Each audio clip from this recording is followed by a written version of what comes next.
Hey guys, Michael GG here. Today we have 5 beginner tips. Tip number 1 is going to be how to passively passes. So whether we have a pass over the middle or to the sidelines here, like this corner on the right, we're going to want to pass it so it's away from our defender and only where our receiver can get it. To do that, we're going to press the left stick in the direction that we want to pass lead. So right here again, I'm going to throw this corner out.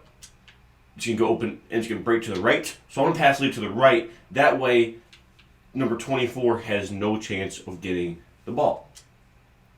And if I want to throw a post route here over the middle, right? Let's say I want to throw a post here instead of a corner. I'm going to pass lead this to the left. That way, only the receiver can get it, and the defensive back is nowhere close. I'll show you an example here of what not to do, for example, right? Let's say I throw this corner out again, but I pass lead accidentally to the left. You see how all of a sudden that defensive back plays the ball, he actually intercepts it there. That shows you how important pass leading is. That can be the difference of a touchdown or an interception. And then maybe, for example, I want to pass lead a ball up. So maybe I run like a C route, and he gets stuck up the middle. So I'm going to pass lead it up. That way, so you can go up, you can go down, left, or right. If I go up on the left stick, down on the left stick, and then so on and so forth with the left and the right. But that's just a great little tip, guys, for when you are passing to be able to control where your passes are so only the receiver can get them and the defensive back cannot. So my second tip here, guys, is how to high pass versus how to bullet pass. So right here, I'm going to throw this C route, and I'm going to high pass this ball. That way, he is the only person that can get it, and that corner has no chance of getting it. How I high pass, guys, is this. I'm going to press the left bumper with the icon that I throw. So let's say if I want to throw my C route here, it's going to be X in situation.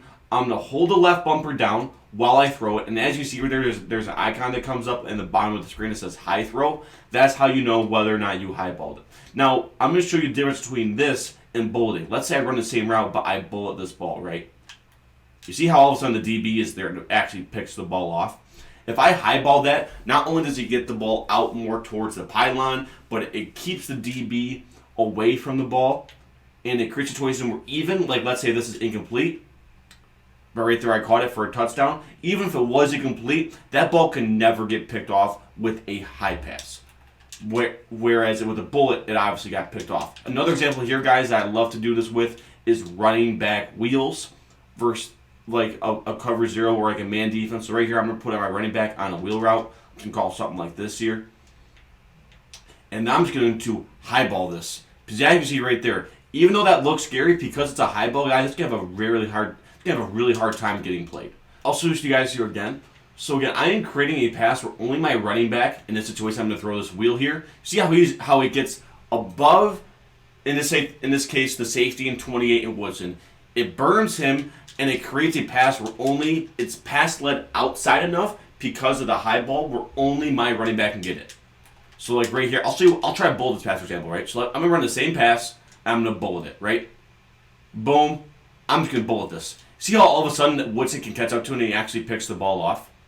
That's the difference, guys, between maybe getting a touchdown and throwing a pick. And just knowing when to high ball versus when not to high ball. Or high throw, I should say. I'll switch you guys here one more time. So again, instead of bullet passing this, I'm going to high ball bullet pass it. That way, only Leon can get it, and the linebacker cannot get it. And that's the difference, guys, between a touchdown and an interception. So, when situations like that, right, where maybe you have half a step on somebody and you want to highball it, you're going to hold down the left bumper and the icon of the receiver to make that highball. So one thing that my friends think about all the time when I play Madden is that pro Madden players, comp Madden players, whatever, all they do is run bombs. They just attack the defense deep.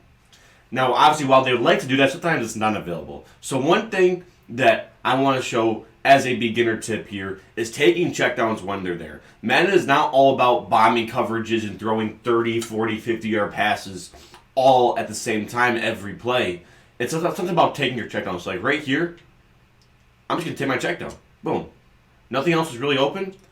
I can try to force feed something here, but and I'm running one of the best plays in the game here in PA shot seams. But it comes down to this, guys. If my ball isn't I'm trying to throw Y here, you see how it gets picked off? And this concept applies to any offense, but I see a lot of beginners think that they either A, maybe they're losing the game and they're trying to get it all back in one play, and they're trying to take a shot down the field no matter the coverage. It's kind of like almost like a rage shot play, right? With this, but in Madden, guys, it's all about taking what the defense gives you. It sounds cliche, but it really is something that has to be applied here. So like, boom, I'm just gonna take my drag instead, and I'm cool with my 5-6. If I got 6 yards every play passing the ball, that's fine with me. That means that my opponent's never gonna stop me. And it's the idea, too, guys, of like, okay, once they start playing underneath, then we can go over the top. But it's just I feel like there's a common misconception when it comes to a lot of players who think that pro Madden players, comp Madden players, all they do is bomb coverages every play no matter what the defense is. That's not true. It's all about taking what the defense gives you and then making them play underneath, and then that's when we go over the top, guys. But like, if they're not going to play my drag, I'm going to take it every time. I'm cool with the 7-8, and then maybe bring a tackle towards the 15 yards. But it's just the idea, guys, when it comes to the fourth tip I'm going to show you guys is how to quick adjust. So right here, as you can see, I'm in a cover 2 defense. Pretty standard cover 2 with a blitz 5 look. Let's say I want to change to a cover 3 just based on what my opponent is doing. I see way too many people who will do this, change into cover 3. They'll click onto the guy that they want, they move him in a third, and they put this guy in the outside third by clicking onto him, right? Now we have our cover 3. The problem is this, guys, especially in the Madden where quick snapping is very popular, we're going to want to learn how to quick adjust. Now, this is something, too, especially if you are just getting started with Madden. Quick adjusting will take a lot of time in practice mode to get down. This is something that will not... It's probably the longest tip out of these 5 tips to really get down. But I'll show you guys at least how to do it. That way you can go into practice mode yourself and learn how to do this. And this will really take your game to the next level because it will allow you to get your adjustments off before your opponent snaps the ball. So, let's say I want to put Leon Sandcastle here in a middle third. I appreciate it in the middle third, like I was just showing you guys. Instead of clicking onto him and doing it, I'm going to stay on my user. I'm going to double tap the Y button. And then you see right here his icon, left bumper, pops up. I'm going to tap the left bumper. And then the assignments here on the right, as you can see, show up. So, inside third is an option. As you see under the play zone category, inside third is the left stick to the left. So I'm going to go left stick to the left. And just like that, he is now in a middle third. Now, obviously, that leaves a cloud flat on the corner on the left. I'm not going to want that. I want to man him up, let's say, for example, or put him in an outside third. So I put him in an outside third, same thing. Double tap the Y button. His icon is X. I'm going to press X. And then now you see how it says outside third on the left. And then you can see all these different options too. You can put him in a deep half if you wanted. And now he's in a half instead of a third. You could do, you can man him up. So I might do right stick up. And then now I'm going to press and then if I did man coverage, guys, there's one more step. With man coverage, you man him up to who you want him manned up to. So if I want to do, obviously, the receiver on the left, I would press X because that's the icon. And now all of a sudden, he's manned up to that receiver. But if I want to go back to my third, I'm double tapping the Y button. That gets all my defensive icons, as you see right here, all my defensive backs light up. Right? My 2 slot corners, my outside corners, and my safeties. They all have an icon underneath them, and those determine who I want to adjust. So I want to do the outside corner again on the left. I press X. I want to do an outside third. The opposite pops up right there. I'm going to press the left stick up. And now he's in outside third, and this is the defense I want. And I was able to do this, and I can show you too, like, I just went to cover 2, just, and like, else, you will get this down so quickly. Like, look at how fast I can do this now that I've done this for a long time. Boom, boom, done. See how fast it is? Back cover 2, done. Cover 3, done, right? Once you get used to this, guys, it will happen super, super quick. It's just the idea of spending a little time practicing on working on these quick adjustments. Now, if you want to do it with the linebackers, now all I'm going to do, it's the same thing, but instead of double tapping Y, I'm going to go to the D-pad right here, right? I'm going to go to this D-pad, and I'm going to press the right arrow on the D-pad twice. Boom. Now my linebackers pop up. In dollar, there's only 2 linebackers, A and X. So if I wanted to maybe control this A guy, I'm going to press A. I can put him in a middle third. I can put him in flats, in a hook curl. I can blitz him like this. Or I can man him up to like maybe the slot like this.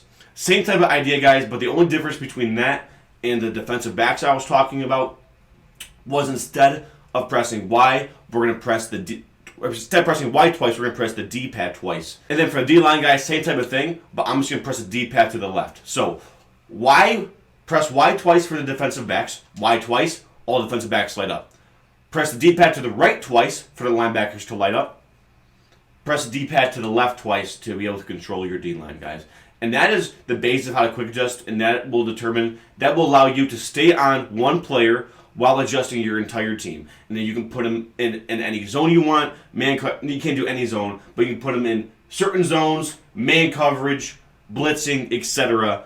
And that is the best way, guys, to adjust in any man. This is a concept that can be applied to any man that you play. And once you spend time practicing, this tip will really help you out. The fifth tip I wanted to show you guys is what to do versus the run that can really help you out. So let's say I'm going against like this fullback dive, for example, and I go ahead and I just call my defense as is, and I maybe just use this linebacker right here.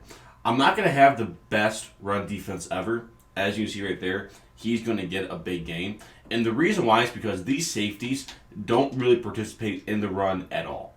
So like right here, they're going to snap the ball again. I'm going to use my linebacker right here. I get picked up by the fullback, and it's a big gain, right? So instead of lurking a linebacker versus the run, what I'm going to do is I'm going to bring my safeties in the box. What the idea is, guys, is I want as many people here on this run as possible. So I'm not going to use her as safety.